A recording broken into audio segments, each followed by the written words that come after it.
Hi వార్తాలి words. ఈరోజు నా స్టైల్లో హోమ్మేడ్ పానీపూరి ఎలా తయారు చేయాలో చూద్దాం రండి. ముందుగా 2 గంటలు నానబెట్టిన బఠానీలని 4 విజిల్స్ రానిచ్చి, అలాగే కట్ చేసిన ఆలూని బఠానీలో వేసి మరో 2 విజిల్లు రానిచ్చాలి. నేనైతే షార్ ఈట్ కంపెనీ వారి ఫుచ్చుకా పానీపూరీలను వాడుతున్నాను. వీటిని డీప్ ఫ్రై చేసుకోవాలి. సన్నగా ఆనియన్స్ని, కొత్తిమీరని కట్ చేసుకోవాలి.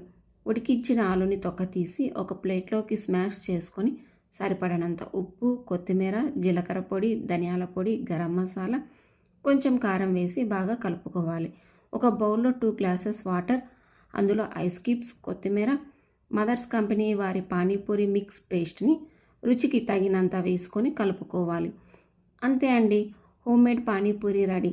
నేను చూపించిన విధంగా ట్రై చేసి టేస్ట్ ఎలా వచ్చిందో కామెంట్ చేయండి. Please like, share and subscribe to వార్తాలి వ్లాగ్స్. Thank you.